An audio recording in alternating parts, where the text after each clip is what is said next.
नमस्कार, इकोनॉमिकम में आपका स्वागत है। मैं हूं शुभम शंकधर और मेरे साथ स्टूडियो में जुड़ गए हैं मनी 9 के एडिटर अंशुमान तिवारी जी। इकोनॉमिकम में चर्चा होती है इनकम पर और इकोनॉमी पर।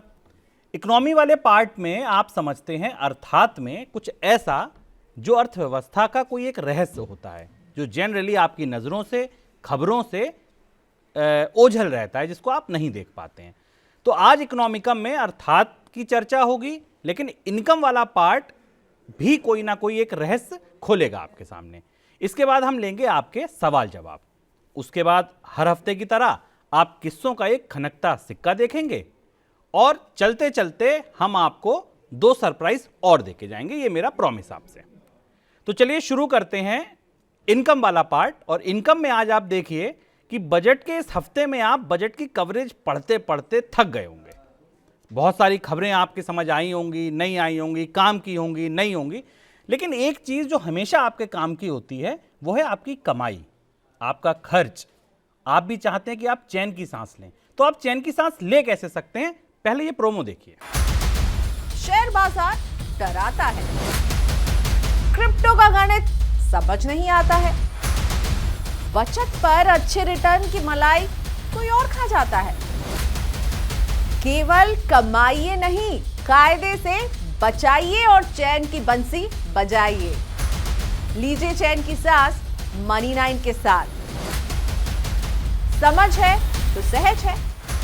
आ गया है चैन की सांस का पहला सीजन।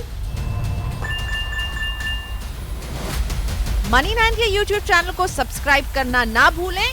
जुड़े रहिए मनी 9 के साथ। बिल्कुल, आ गया है चैन की सांस का पहला सीजन और मनी 9 का अपने दर्शकों के लिए ये पहला तोहफा है बजट के हफ्ते के बाद का कि चैन की सांस अब आपके बीच आ गया है। ये आपकी तमाम ऐसी चीज़ों से जो आपको चैन की सांस दे पाएंगी, उनसे जुड़ी बातों को बताएगा। अंशुमान जी से पूछते हैं, सर चैन की सांस का प्रमाइसिस कितना बड़ा है, क्या क्या है इस बाल्टी में? शुभम, इकोनॉमिकम अर्थात मनी सेंट्रल के सारे दर्शकों का स्वागत है। आज से हम धीमे धीमे अपने उन कार्यक्रमों की एक झलक आपको देना शुरू करेंगे जो आपके लिए ज़रूरी हैं। शुभम, हमारे आसपास 2 तरीके के निवेशक होते हैं या बचत करने वाले लोग होते हैं, वो हमारे परिवार में हमारे आसपास दिखते हैं। एक वो लोग जिन्हें हम सेफ इन्वेस्टर मानते हैं, जिन्हें स्टॉक मार्केट के प्रपंच में फंसने से डर लगता है, जिन्हें म्यूचुअल फंड्स की गणित भी समझ में नहीं आती, जिन्हें क्रिप्टो तो खैर उनके लिए बिल्कुल दूसरी दुनिया की चीज़ होती है। और वो अक्सर ये अफसोस करते हैं कि वो इतना क्यों कमा बचा नहीं पाते जितना कि कोई एग्रेसिव इन्वेस्टर या जो स्टॉक मार्केट में निवेश करने वाला बचाता है। उनका भी हक है अच्छे रिटर्न पर, उनका भी हक है अच्छी बचत पर, उनका भी हक है उन अच्छे फैसलों पर जो वो शायद नहीं कर पाते। चैन की सांस हमारा सीज़न 1 लाइव है यूट्यूब पर। ये सिर्फ 5 या 6 मिनट में आपको उस ऐसे सवाल से या ऐसी जानकारी से परिचित कराएगा जो उन निवेशकों के लिए है जो अपनी बचत, बीमा, लोन इनको लेकर हमेशा आशंकित रहते हैं, सशंकित रहते हैं और वो ये तय नहीं कर पाते कि उनको क्या करना है। प्रतिदिन हम आपको एक ऐसी जानकारी, आपके एक ऐसे सवाल का जवाब लेकर आएंगे जो आपको लगेगा कि हम बस यही पूछना चाहते थे। बिल्कुल।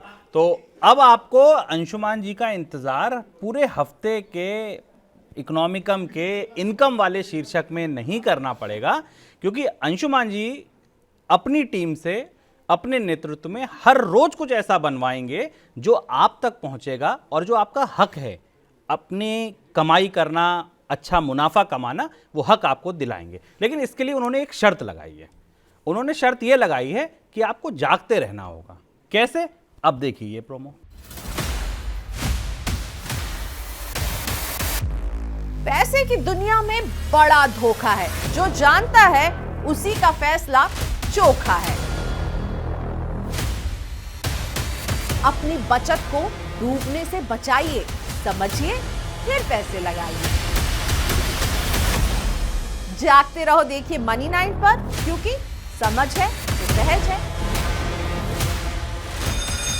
आ गया है जागते रहो का पहला सीजन। सब्सक्राइब कीजिए मनी 9 के YouTube चैनल को और देखते रहिए मनी 9। तेवर देख ही लिए होंगे आपने प्रियंका जी के, मतलब आपको जगाने का वो पूरा प्रयास करेंगी। सर किस किस तरह से जगा रहे हैं यहाँ हम? ये दूसरा महत्वपूर्ण हिस्सा है। शुभम, हम सारे लोग अपनी वित्तीय जानकारी को लेकर हमेशा एक आशंका में रहते हैं और हम लोग अक्सर चर्चा में कहते हैं ना कि वित्तीय मामलों में हमारे एक तरफ नासमझी होती है और दूसरी तरफ लालच होता है। एक तरफ डर होता है और दूसरी तरफ लालच होता है। लालच ये कि हम ज़्यादा कमाएं और डर है कि जो हमारे पास है वो निकल ना जाए। हम में से हमेशा अधिकतर लोगों को कभी ना कभी कोई फिनेंशियल प्रोडक्ट मिससेल किया गया होगा। हमको हमारे बीमा एजेंट ने कुछ बातें नहीं बताई होंगी। हमने कुछ ऐसी पॉलिसीज़ के दस्तावेज पर दस्तखत कर दिए होंगे जिनमें बाद में हमको नुकसान हुआ होगा। जितनी कॉम्प्लेक्स और जटिल दुनिया वित्तीय बाजारों की या वित्तीय सेवाओं की है, वहाँ कमाने की जितने संभावनाएं हैं उतनी ही संभावनाएं ठगे जाने की, धोखे खाने की और नुकसान उठाने की। ये जागते रहो शो भी रोज आपको सोमवार से शुक्रवार तक ये बताएगा कि किस एक चीज़ के बारे में आपको जागते रहना जरूरी है। यहाँ भी वो डर, जिस डर को आप कभी जाहिर नहीं कर पाते, आप ठग लिए जाते हैं पर आप सवाल नहीं पूछ पाते, यहाँ हम उन सारे डरों को एड्रेस करने की कोशिश करेंगे, आपको जगाएंगे और आपको बताएंगे, क्योंकि समझ है तभी आपके लिए सहज है। बिल्कुल, समझ है तो सहज है, यही हमारा मोटो है। और मनी 9 की पूरी team, from production to editorial, पूरी टीम पूरी तत्परता से लगी हुई है कि आपके लिए हर रोज कुछ ऐसा खास लेकर आएं जो आपकी कमाई के लिए और आपको जागते रहने के लिए, आपको अलर्ट करने के लिए जरूरी है। आपको हर रोज सोमवार से शुक्रवार तक हमारे ये शो नए नए टॉपिक्स पर आपका ज्ञानवर्धन करेंगे और निश्चित तौर पर हमें पूरा भरोसा है कि ये आपकी कमाई को भी बढ़ाएंगे, आपके रिटर्न को भी बढ़ाएंगे और आपके निवेश को भी सुरक्षित रखेंगे। तो आप लोग जुड़े रहिए। और ऐसे ही दो सरप्राइज अर्थात के बाद, यानी इकोनॉमिकम में जो इकोनॉमी वाला पार्ट है उसके बाद भी मैं आपको दूंगा। लेकिन अब शुरू करते हैं हम अपना अर्थात। आज का शीर्षक है, क्या सुलग रहा बजट में। सुलगती ऐसी चीज है, दरअसल सुलगना जो टर्म है वो, उसको अगर मैं थोड़ा सा उसकी व्याख्या करूं तो सुलगने का मतलब यह है कि अगर उसको हवा दी गई या थोड़ी देर नहीं देखा गया तो वो चिंगारी कुछ बड़ा विकराल रूप ले लेगी। तो अंशुमान जी का कहना है इस बार के अर्थात में कि बजट इस बार बैरागी हो गया। मतलब उसे वो विरक्त था हर चीज से, बुझा बुझा सा था, कोई मोह माया नहीं थी। सर, ऐसा आपने बजट में क्या पढ़ लिया कि आपको बजट ही बैरागी लग रहा है? हाँ शुभम, बजट बैरागी था, विरक्त था। अगर मैं कहूँ कि ढोल बजाने वाले तैयार खड़े हुए थे, ढोल लिए हुए। इसे महान बजट बनाने का पूरा मंच सज चुका था। ये माना जा रहा था कि कुछ बहुत बड़ा होने वाला है। उम्मीदों की सवारी करने का मौका भी था वित्त मंत्री के पास, क्योंकि लोगों की उम्मीदें बहुत ज़्यादा थीं गरीबी से, मंदी से, महामारी से निकलने के बाद। और चुनावों के वक्त दिलफेक होने का दस्तूर भी था। चुनाव सामने थे और अगर वित्त मंत्री थोड़ा उदार हो जाती, थोड़ा दयालु हो जाती, थोड़ा ज़्यादा चीज़ें दे देती तो उसमें कोई बड़ा अंतर नहीं आता, क्योंकि ये माना जाता है कि चुनाव के समय सरकारें लोकलुभावन हो ही सकती हैं, क्योंकि वो लोकलुभावन होना एक सामान्य परंपरा है। लेकिन ये बजट इन सारी उम्मीदों को, इन सारी अपेक्षाओं को, इन सारी चुनावी ज़रूरतों को किनारे रखकर एकदम विरक्त सा हो गया, वैरागी सा हो गया। उसे कुछ भी, किसी भी चीज़ से फ़र्क नहीं पड़ा जो आपके आसपास घट रहा था। बस ऐसा लगा कि काम चालू हुआ है, जैसा है कि हम निकल रहे हैं, तो हमने एक बजट बनाकर पेश कर दिया। शुभम, बजट बड़े मौके होते हैं जिनमें सरकारें कुछ करके दिखाती हैं और दिखा सकती हैं, लेकिन इस बार माजरा कुछ दूसरा था। वो माजरा क्या था? गालिब का एक शेर है कि बेखुदी बेसबब नहीं गालिब, बेखुदी बेसबब नहीं गालिब, कुछ तो है जिसकी पर्दादारी है। तो कुछ ऐसा है बजट के भीतर जिसकी पर्दादारी थी, जिसने वित्त मंत्री को इन सारे मौकों के बाद भी वो सब नहीं करने दिया, जिसके कारण ये बजट आपको बहुत ठंडा, बहुत उम्मीदों से परे और बहुत एक सामान्य सरकारी हिसाब किताब वाला बजट दिखाई दिया। तो हम बताते हैं कि आखिर बीते 2 बरस में भारतीय अर्थव्यवस्था के साथ ऐसा क्या हुआ है जिसके कारण इस बजट को जानबूझकर बुझा बनाया गया, या जानबूझकर ऐसा किया गया जिससे इस बजट में बहुत ज़्यादा बड़ी घोषणाएं या बहुत सारी नई चीज़ें ना हों।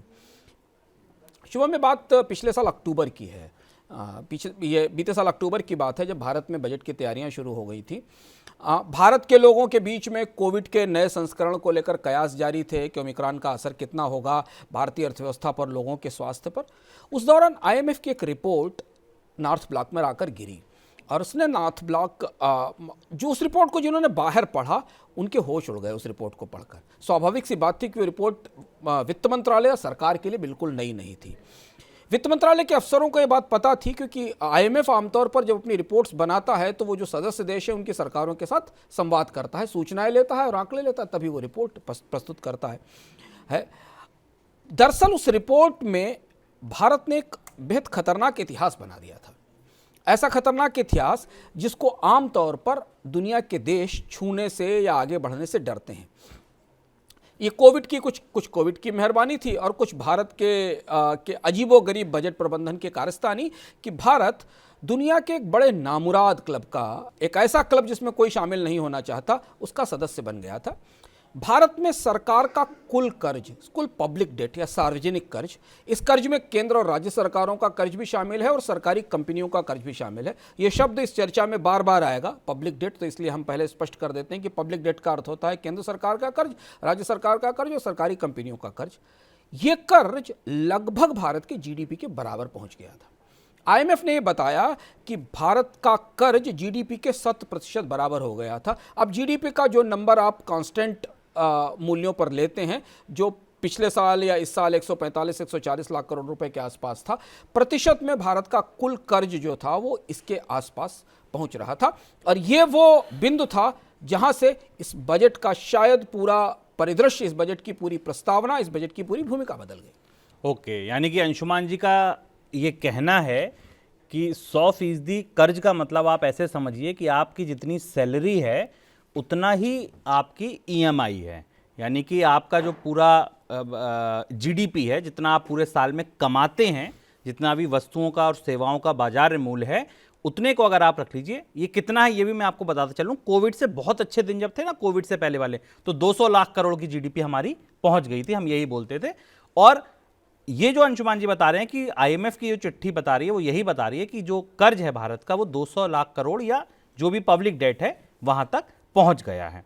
अच्छा सर, तो क्या यही वजह थी कि जब वित्त मंत्री अपनी बजट टीम के साथ बजट बनाने बैठी थी तब बेरोजगारी चरम पे थी, तब हम देख रहे थे खपत टूटी हुई थी, क्या यही वो कारण था कि फिर वो बजट में वो कुछ नहीं कर पाई, या ये अचानक पता चला?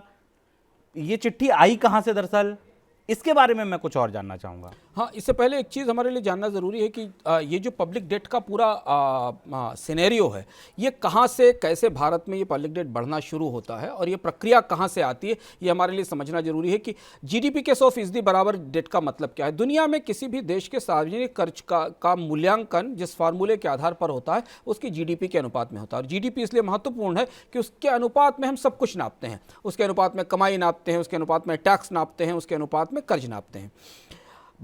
जीडीपी का मतलब है भारत में जितना भी आर्थिक उत्पादन है, किसी भी देश में जितना आर्थिक उत्पादन है उसका कितना मूल्य है। वो मूल्य एक स्थायी कीमत के आधार पर भी होता है और जो महंगाई मिलाकर होता है, पर यहाँ उस कीमत को आधार बनाया जाता है जो स्थायी मूल्यों की कीमत है, क्योंकि वो कांस्टेंट प्राइस है।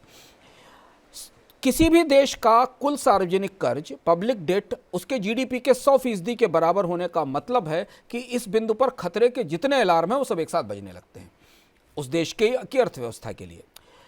उसकी वजह यह है कि दुनिया के केवल 20 मुल्क ऐसे हैं जो इस नामुराद सूची से, इस अशुभ सूची का हिस्सा हैं शुभम, जिनका कुल सार्वजनिक कर्ज उनके जीडीपी के 7% के बराबर है, 100% के बराबर है। इसमें कुछ तो परेशान, बीमार, स्थायी मुल्क हैं जैसे वेनेजुएला, जैसे इटली, जैसे ग्रीस। ये अलग अलग कारणों के कारण पिछले एक दशक में आर्थिक संकटों में डूबने वाले देश हैं जिनकी अलग अलग संकट रहे हैं। या फिर कुछ छोटी अर्थव्यवस्थाएं जैसे मोजाम्बिक है, जैसे भूटान है, जैसे सूडान जैसी अर्थव्यवस्थाएं। इसमें 2 बड़े देश हैं, एक अमेरिका और एक जापान। जापान गहरी मंदी में है और जापान में पब्लिक डेट क्रिएट करके इकोनॉमी को रिवाइव करने की कोशिशें चलती रहीं, लेकिन उनका नतीजा नहीं आया। अमेरिका के कर्ज का मामला ज़रा पेचीदा है, क्योंकि अभी हम जिस दिन रिकॉर्ड कर रहे हैं उस दिन अमेरिका में $30 ट्रिलियन के आसपास के कर्ज का आंकड़ा आया है। लेकिन चूंकि अमेरिका की करेंसी दुनिया की केंद्रीय करेंसी है, दुनिया की फिएट करेंसी है और अमेरिकी डॉलर के आधार पर ही दुनिया में लोग निवेश करते हैं, तो अमेरिका के कर्ज की गणना किसी दूसरे देश के कर्ज की तुलना में अलग तरीके से होती है, क्योंकि अमेरिका में के पैसे से ही लोग ट्रेड करते हैं, अमेरिका की करेंसी से, और अमेरिका की करेंसी से ही निवेश करते हैं, तो इसलिए वो एक दूसरी गणना के आधार पर होता है। 15 अक्टूबर 2021 को आईएमएफ के की स्टाफ रिपोर्ट। आईएमएफ की स्टाफ रिपोर्ट आईएमएफ का एक बहुत महत्वपूर्ण दस्तावेज है जो देशों की समीक्षा के आधार पर जारी किया जाता है। उसमें आईएमएफ ने लिखा, मैं कोट करता हूं, कि भारत का कुल पब्लिक डेट जीडीपी के बराबर पहुंच रहा है। यह खतरनाक स्तर है और खतरा यह भी है कि अभी ऊंचे स्तर पर रहेगा। अब हमारे दिमाग में एक सवाल शुभम उठता होगा कि आखिर फिर पब्लिक डेट का आइडियल लेवल क्या है किसी अर्थव्यवस्था के लिए। किसी अर्थव्यवस्था में उसका सार्वजनिक कर्ज उसके जीडीपी के कितने अनुपात में होना चाहिए। तो वर्ल्ड बैंक और आईएमएफ का जो पैरामीटर है वो बताता है कि किसी भी देश का पब्लिक डेट, उसका सार्वजनिक कर्ज उसके जीडीपी के 60% के आसपास होना चाहिए। तो 60% का मतलब कि अगर भारत का जीडीपी 145 लाख करोड़ अभी हमारे हिसाब से, तो उसका 60% के बराबर सरकार और सरकारी कंपनियों और उनका कर्ज होना चाहिए। इससे ऊपर जब भी इस पब्लिक डेट बढ़ता है तो उसके कई सारे अपार खतरे जाहिर होते हैं जिन पर हम आगे चर्चा करेंगे। आईएमएफ को ये सूचना सरकार ने ही दी होगी, क्योंकि सरकारें अपनी वित्तीय कामकाज के मामले में सारी सूचनाओं को आईएमएफ के साथ साझा करती हैं और उन सूचनाओं की समीक्षा करके आईएमएफ न केवल उसके विकास के अनुमान जारी करता है, बल्कि उसकी वित्तीय स्थिति के जो पैरामीटर्स हैं उनके बारे में बताता भी है। बात यहां तक नहीं थी। अगर आईएमएफ ने केवल बताया होता तो हो सकता है आपको लगता। इसके बाद आया आर्थिक सर्वेक्षण या आर्थिक समीक्षा, जो इस महीने के अंत में संसद में पेश हुई। ये वो दस्तावेज है जो बजट वाली टकसाल में बनता है, बजट वाली फैक्ट्री में बनता है। वित्त मंत्रालय की फैक्ट्री का एक हाथ बजट बनाता है और दूसरा हाथ इकोनॉमिक सर्वे बनाता है। इस दस्तावेज ने आईएमएफ की जो चिंता थी उसको बहुत मजबूत आंकड़ों का आधार दे दिया। चर्चा में नहीं आए वो आंकड़े, लेकिन वो आंकड़े आपको स्क्रीन पर दिखेंगे इस कार्यक्रम के साथ, कि उस दस्तावेज ने ये बताया कि भारत में कर्ज, सार्वजनिक कर्ज और जीडीपी का अनुपात 2016 के बाद से बिगड़ना शुरू हुआ। 2016 के बाद अचानक सरकारों का कर्ज बढ़ना शुरू हुआ और ये वो दौर था जब जीडीपी टूट रहा था और कर्ज बढ़ रहा था।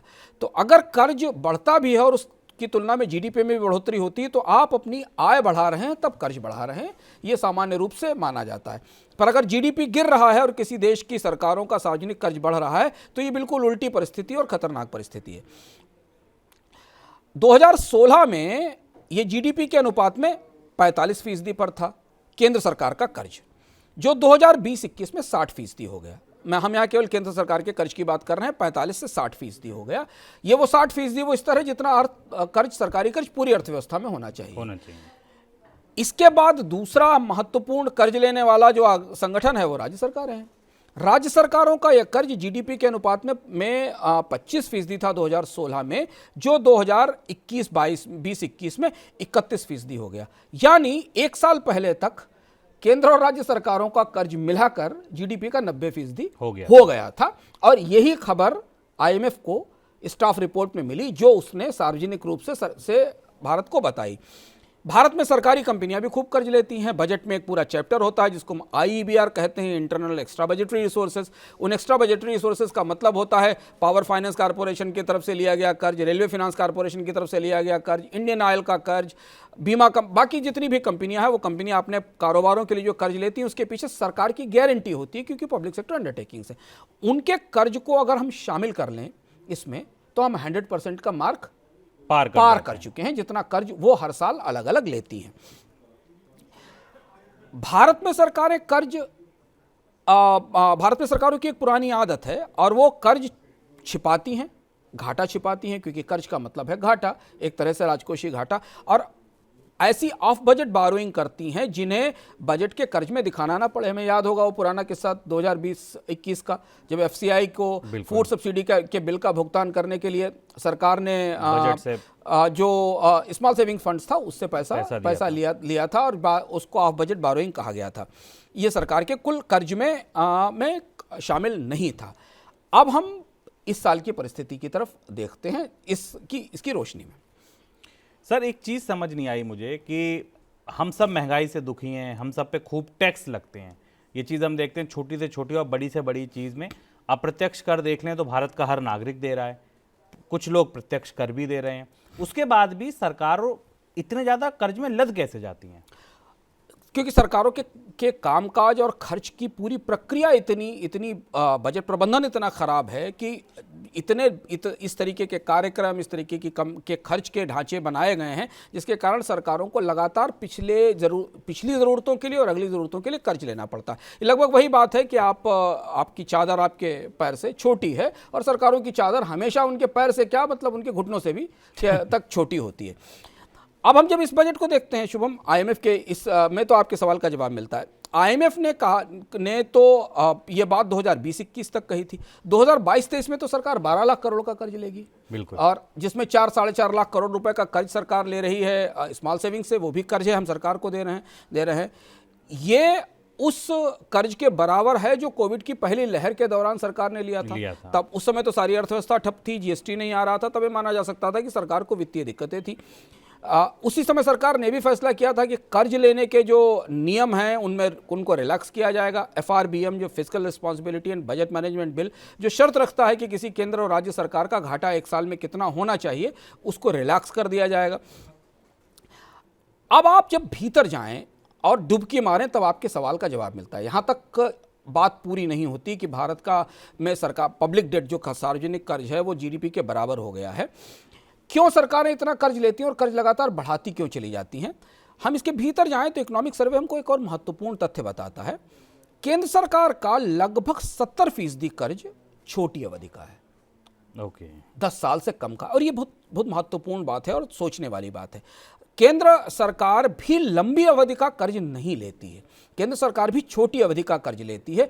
और छोटी अवधि का कर्ज सरकारें शायद इसलिए लेती हैं क्योंकि उनको लगता है कि लंबी अवधि के कर्ज का ब्याज चुकाने की कुव्वत उनके अंदर नहीं है। तो वो बहुत शॉर्ट टर्म प्लानिंग के साथ कि उन्होंने 5 साल का लोन लिया और उन्हें लगा कि 5 साल बाद हमारे पास इतना रेवेन्यू आना शुरू हो जाएगा कि हम इस कर्ज को चुका देंगे, इसी उम्मीद में कर्ज बढ़ाते हम यहां तक आ जाते हैं।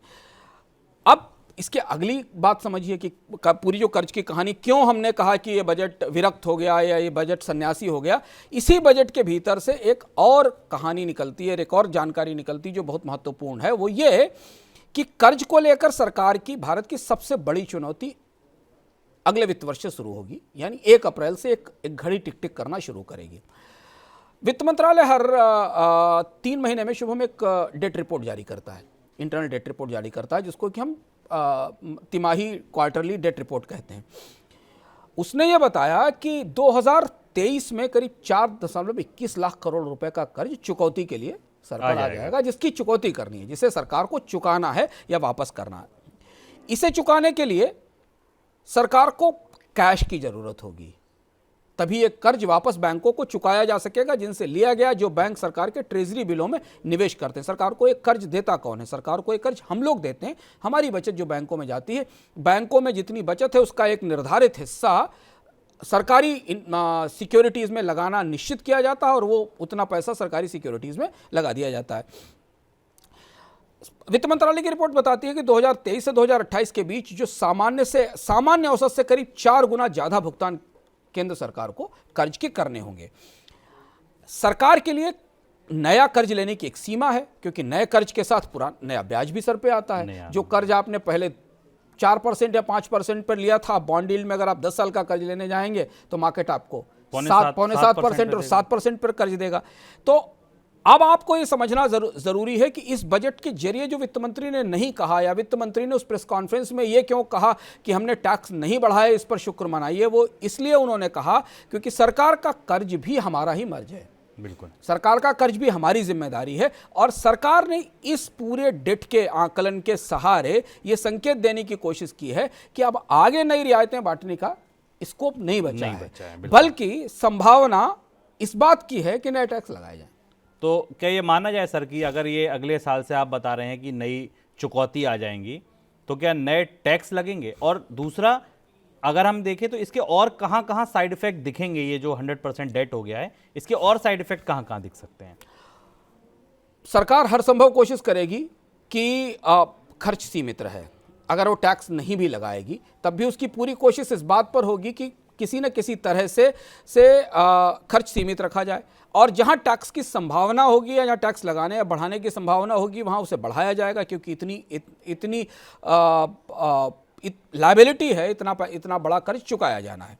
लेकिन 3 जगह इसका असर दिखाई देगा, क्योंकि हमारे दर्शक लगातार इकोनॉमिक और मनी सेंट्रल देखते हैं, तो मनी सेंट्रल के इस सप्ताह के गुरुवार के एपिसोड में हमने चर्चा की और ये बताया कि भारत सरकार एक बड़े रिफॉर्म की तरफ भारत जा रहा था, ग्लोबल बॉन्ड इंडेक्स में शामिल होने वाला था और उस बॉन्ड इंडेक्स में शामिल होने पर इसी कर्ज की समस्या का समाधान होने वाला था। लेकिन वहाँ भारत सिर्फ इसलिए नहीं जा सका क्योंकि भारत में उस बाजार में घुसने से पहले ही कर्ज की पूरी तस्वीर लड़खड़ा चुकी थी, बिगड़ चुकी थी। हम जीडीपी के उस खतरनाक स्तर के करीब पहुँच गए थे जहाँ भारत का बॉन्ड मार्केट भारत को सस्ता कर्ज देने को तैयार नहीं है, तो विदेश के निवेशक कितने सवाल पूछेंगे उस कर्ज को लेकर। तो ये पहला असर था।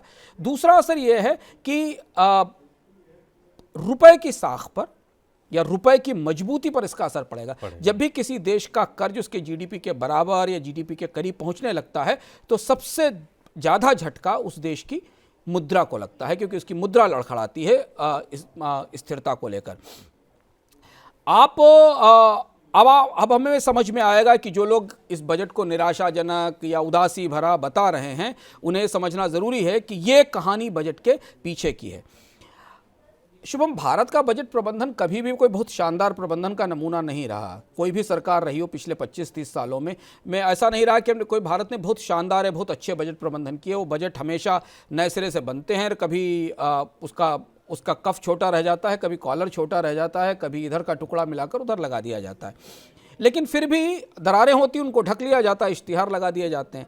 हुआ ये कि दरारें ढकने की कोशिश चल रही थी, प्लास्टर वास्टर गिर रहा था भारत के बजट का, उस बीच कोविड का भूकंप आ गया। और ये पूरी इमारत जो थी, जिस इमारत पे वही लड़खड़ा वो उस पे कई सारे इश्तिहार लगाए गए थे ना, वो दुष्यंत का शेर है कि अब नजर आती नहीं कोई दरार और घर की हर दीवार पर चिपके हुए इश्तिहार। तो वो इतने इश्तिहार लगे थे, वो लड़खड़ा गई वो इमारत। सरकारें अपनी तरह से बजट प्रबंधन की परिभाषा गढ़ती हैं और जब भी वो चाहती हैं तो राजनीतिक सुविधा के लिए राजकोषीय अनुशासन खत्म कर देती हैं। जब उनको लगता है कि हमको खर्च करना है, तब उनके लिए फिस्कल डेफिसिट का कोई मतलब नहीं होता। तब उनके तर्क होते राजकोषीय घाटा बढ़ाने से में क्या दिक्कत, हम तो देश के विकास के लिए बढ़ा रहे हैं। और जब उन्हें हाथ सिकोड़ना होता है तब वो सुधारवादी बनकर ये कहती कि नहीं है तो घाटा काफी बड़ा है, हमको अनुशासन जरूरी है, हमें राजकोषीय अनुशासन जरूरी है, हम उसको सेक्रीफाइस नहीं कर सकते। जैसे सरकार ने फिस्कल रिस्पॉन्सिबिलिटी और बजट मैनेजमेंट एक्ट को कभी अपनाया और कभी ताक पर रख दिया। शुभम, भारत का जो पब्लिक डेट है वो खतरनाक मुकाम पर है। इस आंकड़े से, इस पूरी व्यवस्था से हमें समझ में आ जाता है। आईएमएफ ने भी कहा है, बाकी लोगों ने भी कहा है और भारत की आर्थिक समीक्षा भी इस बात को रेखांकित करती है। यहाँ तक कि कुछ अखबारों में जो इंटरव्यू छपे हैं वित्त मंत्रालय के अधिकारियों ने, कि उन्होंने भी इस पर कहा है, पर उन्होंने तो ये कहा है कि नहीं, भारत के कंट्रोल में है और चूंकि ये डोमेस्टिक डेट है तो हमें चिंता करने की ज़रूरत नहीं है। अंत में एक हमें दिलचस्प किस्सा याद आता है। दरअसल किस्सा क्या याद आता है शुभम, डॉक्टर अंबेडकर याद आते हैं। डॉक्टर अंबेडकर ने एक बात कही थी उस समय 1949 में संविधान सभा की बहस में, जो बहुत मूल्यवान बात थी और वो बात हमारे लिए इस समय याद करना ज़रूरी है। अगस्त 1949 में संविधान सभा में बहस चल रही थी। अनुच्छेद 292 जो पहले 268 था उस पर बहस चल रही थी, 268 पर चल रही थी। वो उस संविधान सभा की बहस में, संविधान सभा के दस्तावेज अगर आप पढ़ें तो उनमें अंबेडकर ने यह बात दबाव देकर कहा था कि किसी भी स्थिति में सरकार को मनचाहा कर्ज उठाने का अधिकार नहीं होना चाहिए। अंबेडकर ने संविधान बनाते समय कहा था और ये कहा था कि भारत की संसद को इसे बेहद गंभीरता से लेना चाहिए और उसे अभी से कानून बनाकर सरकारों के कर्ज लेने की सीमा तय कर देनी चाहिए। उनका कहने का मतलब ये था कि यदि आप सरकारों के हाथ खोल देंगे कुछ भी करने के लिए तो वो इतना कर्ज ले लेंगी सिस्टम से कि वो बाद में लोगों के सर पर आएगा। अब 1949 में अंबेडकर ने जो बात कही थी उसकी वो भारत में फिस्कल रिस्पॉन्सिबिलिटी और बजट मैनेजमेंट एक्ट आने तक लागू नहीं हुई और उसके बाद वो एक्ट बना, कानून सब कुछ समय तक लागू रहा। फिर उसके बाद उसकी लिमिट एक्सटेंड कर दी गई और पिछले 2 साल में तो माना गया कि कोविड के कारण उसे लागू नहीं किया जाना है। लेकिन अब हम आज फिर याद कर रहे हैं, हमें फिर महसूस हो रहा है, दुनिया के देश हमें नसीहत देने आ रहे हैं, दुनिया की वित्तीय संस्थाएं हमें बताने की कोशिश कर रही हैं कि आपका तो जीडीपी से ज़्यादा तो आपके पास कर्ज है और इतने कर्ज पर बैठा हुआ देश अपनी वित्तीय व्यवस्थाओं को कैसे संभालेगा। क्योंकि हमें ध्यान रखना जरूरी कि इस कर्ज में सरकार नहीं फंसी है, इस कर्ज में भारत के बैंक फंसे हैं सरकार को दिए गए कर्ज में, इस कर्ज में हम और आप फंसे हुए हैं क्योंकि हमारी बचत फंसी हुई, और इस कर्ज में भारत की संप्रभु वित्तीय प्रबंधन की साख फंसी हुई है। काश अब संसद सुन ले डॉक्टर अम्बेडकर की बात जो उन्होंने 1949 में कही थी, और दोबारा जब बैठे तो वो ये सोचे कि क्या भारत को पब्लिक डेट मैनेजमेंट के पूरे तौर तरीके बदलने की ज़रूरत है, क्या ज़रूरत है एक सीमा, एक कैपिंग करने की, जिससे कि कम से कम सरकार अपने खर्च सीमित करके कर्ज पर निर्भरता कम कर सके। बिल्कुल, तो शायद बजट की तमाम कवरेज के बाद भी अगर आपके मन में ये सवाल रह गया हो कि वित्त मंत्री बहुत कुछ क्यों नहीं कर पाई, ये बजट क्यों विरक्त हो गया, ये बजट क्यों बैरागी हो गया, तो मुझे पूरी उम्मीद है कि इकोनॉमिकम सुनने के बाद आपको ये बिल्कुल समझ आ गया होगा। चलिए एक सवाल लेते हैं आपका। एक प्रकृति पांडे का सर सवाल आया है सुल्तानपुर से। वो ये जानना चाहती हैं कि पिछली बार आपने इंपोर्ट ड्यूटी पे बात की थी, तो उनका ये पूछना है क्या सरकार कहीं किन देशों के साथ FTA वगैरह करेगी क्या? ये दुविधा वाली बात है, क्योंकि भारत सरकार अभी चर्चा थी कि ऑस्ट्रेलिया के साथ भारत व्यापार समझौते पर बात कर रहा है, अमीरात के साथ भी और शायद EU के साथ भी, ब्रिटेन के साथ भी व्यापार समझौते पर बात चल रही है। लेकिन अब पिछले 6-7 सालों में जिस तरह से इंपोर्ट ड्यूटी बढ़ाई गई हैं, उसके बाद ये ट्रेड पैक्ट कैसे आगे बढ़ेंगे, कैसे सरकार रियायतें देगी और कैसे इंपोर्ट ड्यूटी कम करेगी, स्पष्ट नहीं है।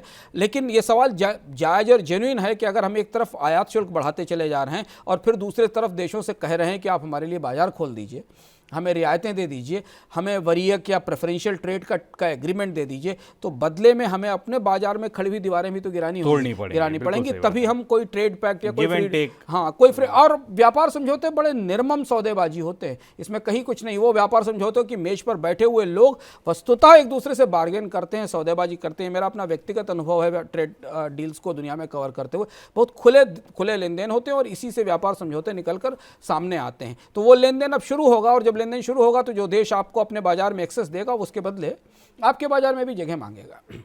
चलिए, ये हुआ अर्थात, और ये हुए आपके सवाल जवाब। अब आप एक सवाल का जवाब आप दीजिए, क्या आप इस बात का इंतजार कर रहे हैं कि ये कोविड कब खत्म होगा? मैं तो कर रहा हूं। क्या आपको ये पता है ये महामारी का अंत कब होगा? कब हमें पता चलने लगेगा कि महामारी विदा हो गई?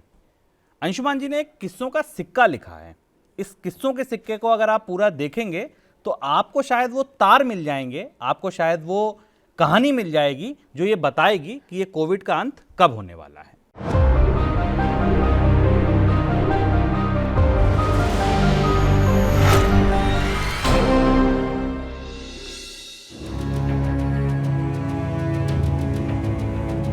भारत के सुप्रीम कोर्ट ने जब कोविड से मारे गए लोगों को मुआवजा देने का आदेश दिया तो मानो सरकार के कबूतरों के बीच बिल्ली दौड़ गई। मुआवजे वाले दावा करने लगे और सरकारें हीला हवाली। जनवरी 2022 में सुप्रीम कोर्ट ने और सख्ती की। नतीजतन कोविड से मौतों के सरकारी आंकड़ों की स्याही धुलकर अखबारों में बहने लगी। हमें अचरज होगा यह जानकर कि कोविड से मौतों के जिन आंकड़ों पर भारत की राज्य सरकारें देश की सबसे बड़ी अदालत में लताड़ी जा रही थी, उन्हीं की बदौलत दुनिया को महामारी का विज्ञान यानी एपिडेमियोलॉजी मिली थी। इस विज्ञान से ही पहली बार हमें पता चला था कि महामारी आखिर खत्म कैसे होती है, यानी किस मुकाम पर पहुंचकर महामारी को गुजरा हुआ मान लिया जाए। आप भी कोविड का प्रकोप खत्म होने के इंतजार में है ना? तो आइए खोलते हैं इतिहास के पन्ने, जहां से खनक उठते हैं किस्सों के सिक्के।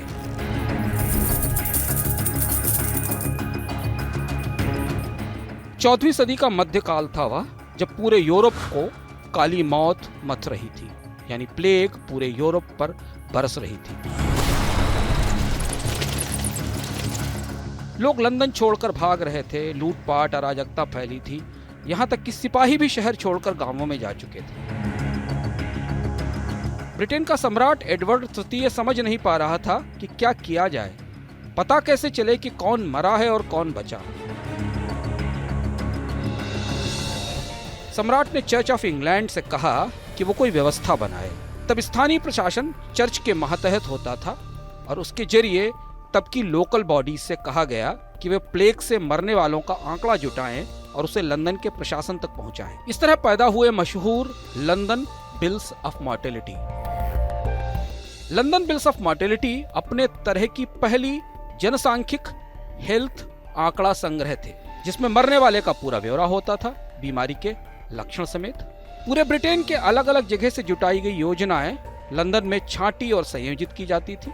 फिर यह बिल्स ऑफ मॉर्टेलिटी यानी मौत का हिसाब किताब मेयर और राजा की सलाहकार परिषद को दिखाया जाता था और फिर इन्हें जनता के बीच जारी कर दिया जाता था। आप सोचेंगे कि यह पूरा आंकड़ा संग्रह किसी व्यवस्था को बनाने के लिए, किसी कानून को बनाने के लिए किया जाता था? हरगिज नहीं। लंदन बिल्स ऑफ मॉर्टेलिटी को जारी करने का मकसद बड़ा ही अनोखा था। दरअसल प्लेग के दौरान लंदन के रईस शहर छोड़कर चले गए थे। राजा और उनकी परिषद इन बिल्स के माध्यम से, यानी इन सूचना पत्रों के माध्यम से उन्हें शहर की वास्तविक हालात से या देश के वास्तविक हालात से अवगत करा रही थी, ताकि वे जान सकें कि मरने वाले दरअसल गरीब गुरबा हैं, अमीर पूरी तरह सुरक्षित रहेंगे। लेकिन एक तरह से प्लेग से हुए नुकसान के बारे में यह एकमात्र अधिकृत सूचना थी जिसे व्यवस्थित ढंग से वर्षों तक प्रसारित किया जाता था। खैर, यह लंदन बिल्स ऑफ मॉर्टेलिटी बनाने की प्रक्रिया 17वीं सदी के बाद तक चली, क्योंकि प्लेग रह रहकर लौटती रही। बाद में चेचक और टाइफस ने भी ब्रिटेन की बड़ी आबादी को प्रभावित किया। इतिहासकार स्टीफन ग्रीनबर्ग ने लिखा है कि 17वीं सदी में इन बिल्स की 5 से 6,000 प्रतिलिपियां हर साल प्रसारित होती थी। अब यहां से मंच पर आते हैं जॉन ग्राउंट। जॉन ग्राउंट को एपिडेमोलॉजी का जन्मदाता कहा जाता है, यानी महामारियों के विज्ञान का जनक। आप सोच रहे हैं कि ग्राउंट महोदय कोई डॉक्टर रहे होंगे? ना जी ना, ग्राउंट जी तो खानदानी बिसाती थे, लेकिन बड़े समृद्ध व्यापारी थे साहब। उनकी एक दुकान थी जो लंदन के अग्निकांड में जल गई। ग्राउंट का लंदन के प्रबुद्ध तबके में बड़ा सम्मान था। वे लंदन के इंटेलेक्चुअल्स के बीच में उठते बैठते थे, आंकड़ों को पढ़ने, छानने, बीनने में महारत रखते थे। 17वीं सदी के मध्य में उन्होंने लंदन बिल्स ऑफ मॉर्टेलिटी का अध्ययन शुरू कर दिया।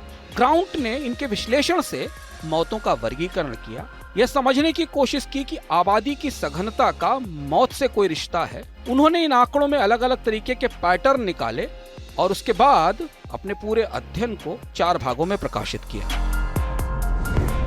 लंदन बिल्स ऑफ मॉर्टेलिटी पर आधारित उनकी किताब नेचुरल एंड पॉलिटिकल ऑब्जर्वेशंस महामारियों के अध्ययन की बाइबल और गीता मानी जाती है। उनके जनसांख्यिकी अध्ययन इतने बड़े और इतने प्रभावी थे कि तत्कालीन दौर में राजनीतिक अर्थशास्त्र के महागुरु विलियम पेटी और प्रख्यात खगोलशास्त्री एडमंड हेली उनसे प्रभावित थे। जॉन ग्राउंट ने पहली बार स्थापित किया कि महामारी का अंत तब समझा जाना चाहिए जब मृत्यु की दर सामान्य दिनों के बराबर हो जाए। उनके सिद्धांत को एपिडेमोलॉजी में एक्सेस डेथ थ्योरी कहा गया, जो कई शताब्दियों से हमारे साथ चल रही है। अचरज नहीं कि अब जबकि कोविड खत्म होने की संभावनाओं पर आकलन गणनाएं शुरू हो गई हैं, तो 400 साल बाद ग्राउंट फिर याद किए जा रहे हैं। ऑक्सफोर्ड वैक्सीन के इन्वेस्टिगेटर एंड्रू पोलार्ड ने इसी थ्योरी के आधार पर कोविड के अंत का आकलन पेश किया है। पोलार्ड ने कहा है कि महामारी का अंत वायरस का अंत हरगिज नहीं है। दरअसल जनस्वास्थ्य पर जब महामारी का असर कम होने लगे तो हमें समझना चाहिए कि महामारी का अंत करीब आ गया है। यानी कोरोना वायरस अगर सामान्य फ्लू में बदलने लगे, एंडेमिक में बदलने लगे, तो समझें कि इसकी विदाई शुरू हो गई है। ओमिक्रॉन से मिले संकेत बुरे संकेत नहीं है, तो क्या कोरोना वायरस की विदाई शुरू हो गई है? जॉन ग्राउंट का आभार, पोलार्ड के मुंह में चॉकलेट। आप बने रहिए मनी 9 के साथ, देखते रहिए किस्सों के सिक्के। जी, तो 14वीं शताब्दी से जुड़े हैं इस महामारी के भी तार, और जैसा कि अंशुमान जी ने कहा है कि ओमिक्रॉन में जो संकेत मिल रहे हैं, शायद आप मान सकते हैं कि ये विदाई अब करीब है। अब आपसे कहा था मैंने कि जाते जाते आपको 2 सरप्राइज और देने हैं। चैन की सांस की बात हुई थी, जागते रहो की बात हुई थी। अब बात करते हैं 80, 90, पूरे 100 की। देखिए क्या है ये। शेयर बाजार में नहीं, राय चंदों की कमी। यहां नहीं वहां लगाए, जितने मुंह उतनी सलाहें। फिर कमाते कम ज्यादा डूबते हैं, मुनाफा तो कुछ ही लोग कूटते हैं। शेयरों की उलझन में जाते हैं खो तो देखिए मनी 9 पर 80-90 पूरे 100। समझ है तो सहज है। और मनी 9 के ऐप को डाउनलोड करना बिल्कुल नहीं भूलिएगा। डाउनलोड कीजिए मनी 9 का ऐप ताकि इस तरह के वीडियोस आपसे कभी मिस ना हो। सर यहाँ दर्शकों के 80-90 कैसे पूरे 100 हो जाएंगे? हाँ, जैसे हमने शुरुआत में कहा था ना शुभम, कि 2 तरीके के निवेशक होते हैं। एक निवेशक वो हैं जो सेफ हैं, जिनको ग्रोथ चाहिए, अपने पैसे की एक जेन्युइन ग्रोथ चाहिए, जो ज़्यादा जोखिम नहीं लेते, और दुनिया के हर बाज़ार में होते हैं। ऐसा निवेशक होना कोई निंदा की या कोई चुनौती की बात नहीं है, पर कुछ निवेशक ऐसे होते हैं जो सामान्य से अधिक रिस्क लेने को तैयार होते हैं, जिनको कि हम रिस्क लेने वाला निवेशक कहते हैं। ये कार्यक्रम खास तौर पर उन लोगों के लिए है जिनके पास 60-70 हैं और 80-90 अपने पूरे 100 करना चाहते हैं।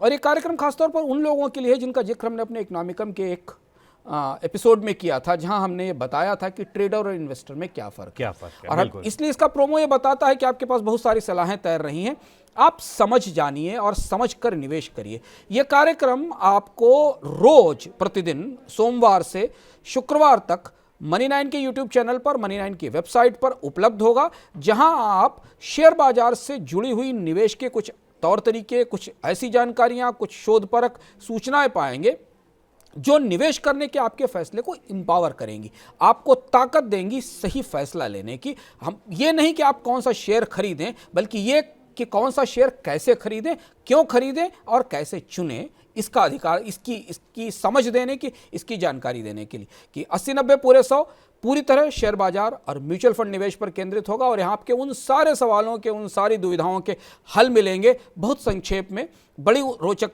तरीके से, जो आपके दिमाग में हमेशा तैरती रहते हैं जब आप अपने 80-90-100 करना चाहते हैं। बिल्कुल, और अंशुमान जी ने बिल्कुल 80-90 पूरी 100 की जो टीम है बिल्कुल गोताखोर हो गई है, गोते लगाती है, लंबे लंबे रिसर्च करती है और आपके लिए कुछ ऐसा चुनिंदा टिप्स लेके आती है जो आप ये कहेंगे कि हाँ निश्चित तौर पर इसके बाद, इसको सुनने के बाद, जानने के बाद मुझे शेयर बाजार में निवेश करने की एक नई दृष्टि, एक नया तौर तरीका पता चला। अब मिलिए एक गुरुजी से। जी हाँ, बाजार के ही वो गुरुजी हैं और उनकी शरण में जाकर आपके कौन कौन से विघ्न वो हर लेंगे, ये अब आप जानिए।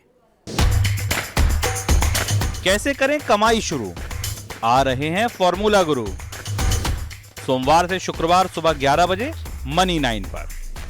मनी 9, समझ है तो सहज है।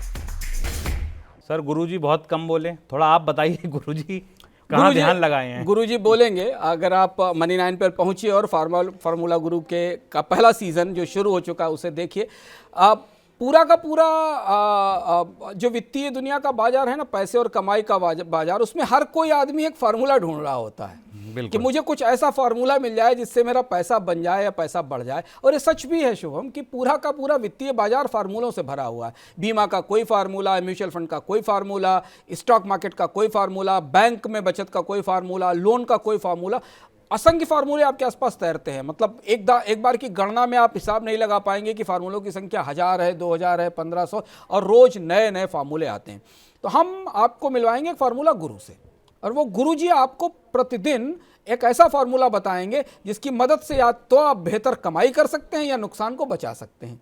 और वो फार्मूले आपको पूरे विस्तार के साथ, पूरी समझ के साथ बताए जाएंगे ताकि आप ये समझ सकें कि आपको मिलने वाला रिटर्न या आपसे निकलने वाला रिटर्न, आपकी बचत पर होने वाला लाभ या आपकी बचत पर होने वाला नुकसान किस तरीके से कैलकुलेट किया जाता है, उसकी गणना कैसे होती है, और वहीं से आप ये समझ पाएंगे कि आप अपने निवेश के या वित्तीय बचत के फैसले कैसे लें, क्योंकि हम फिर कहते हैं कि समझ है तो सहज है। बिल्कुल, और ये सारे फॉर्मूले समझाएंगे आपको फॉर्मूला गुरु। और कई बार आपके दिमाग में ये भी आता होगा कि यार ये फॉर्मूले से मेरा दोस्त तो कमाई कर लेता, यही फॉर्मूला मेरे काम क्यों नहीं आता है? तो फॉर्मूला गुरु आपको ये भी बताएंगे कि आपके काम का फॉर्मूला कौन सा है। इकोनॉमिकम में आज के इतना ही, पूरा पैक्ड शो है। और ये जो पहले सीजन आए हैं चैन की सांस के, जागते रहो के, 80-90 पूरे 100 के, फॉर्मूला गुरु के, आपको तमाम ज्ञान मिलेगा यहाँ पर। और आपके तमाम निवेश, बचत, कमाई से जुड़ी भी जितनी शंकाएं हैं, जितनी आशंकाएं हैं, सब दूर हो जाएंगी। जुड़े रहिए मनी 9 के साथ। अंशुमान जी कुछ कहना चाहते हैं? एक चीज और जोड़ रहा हूं मैं बीच में कि ये केवल शुरुआत है।